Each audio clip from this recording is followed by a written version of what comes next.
v. Wade? No, Senator. What would he have done if he'd asked? Senator, I would have walked out the door.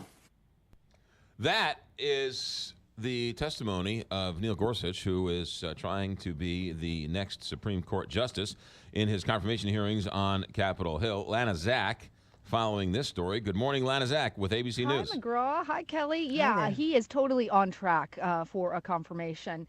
I'm told by the Senate Judiciary Committee they're going to plan on one more day of questioning today and then closing statements tomorrow with a vote expected shortly thereafter. And by all accounts, Judge Gorsuch is doing very well on this. And then that was the big headline from yesterday. He really tried to assert his independence from the president, not only saying he didn't make any commitments on abortion, which we may have expected him to say, but going so far as to say that he would have walked out the door if President Trump had even brought it up with him.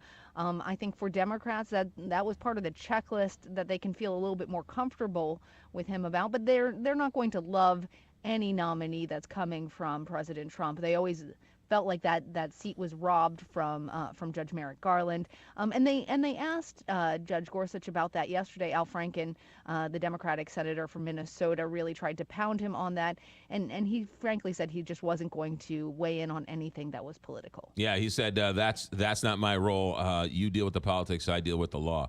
Yeah, and that's where Franken came back and said, but here's your resume and an email you sent to the Bush administration touting your political activities. You've been political in the past, and Judge Gorsuch said, yeah, but that stopped 10 years ago when I became a judge and started donning those robes. So what? He also criticized President Bush for calling out that Mexican judge. President Trump, you mean? Yeah, President Trump. Yes, I'm sorry. Yes. Okay. Because there was some conversations about President Bush and torture, but he did say that that no man is above the law when it came to President Trump, and that he would be willing to hold him accountable. He has separated himself from those comments, calling them disturbing when he was speaking privately with some people. So it's no surprise to see that playing out in this questioning session and during his hearing. So you can hear the frustration of the Democrats. They played the game, they lost. McConnell played the game, he won big. Are the Democrats going to try and filibuster this, or are enough Democrats going to confirm to get the 60 votes? Well, Judge Gorsuch really hasn't done anything. He hasn't fumbled the ball. So it's going to be hard for them to make that case. It just sounds like sour grapes at this point. And frankly, they're going to have some potentially bigger fish to fry. So if they want to spend their political capital on this with real ramifications, if they do that, Republicans have indicated that they would bring out what's called the nuclear option, which would forever change the rules about how justices are confirmed by the Senate. They don't want to do that. Republicans, Democrats don't really want to have that happen, because once those rules get changed, it is changed forever, regardless of who's in power. Yeah, no. Also, how many fronts can the Democrats fight on? At some point, they can't fight a 10-front war. And you're right, Neil Gorsuch looks to be, all accounts, the perfect Supreme Court justice nominee. So looks like it would be sour grapes. But so what you're hearing is that it doesn't look like there's a stomach for the Democrats to sort of make this fight. They're certainly not going to do it as a united body.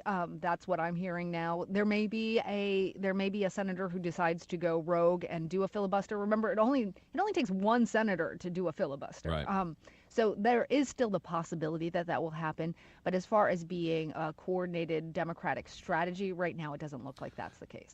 Missouri Senator Claire McCaskill, Democrat, who's up for re-election in a year and a half, has been noticeably quiet on this Neil Gorsuch front. We find that kind of interesting. All right, Lana Zach, thanks for checking in. Have a good day. You too. 8:10 here, Big 550 KTRS. Next hour, I want to talk about this kid who gave Steve Stanger's nephew the heroin and was sentenced to 11 years in jail. Mm-hmm.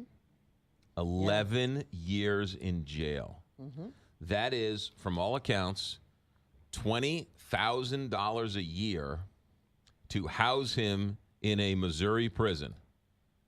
$20,000 a year times 11 is $220,000 of taxpayer dollars, because this person... Well, he ended up dying. No, I get it. I get it.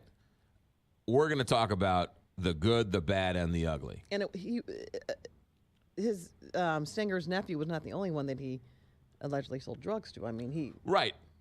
Somebody sold him the drugs. and he sold drugs to other people also. Right, yeah. I'm not saying people who give drugs to other people should be let off scot-free.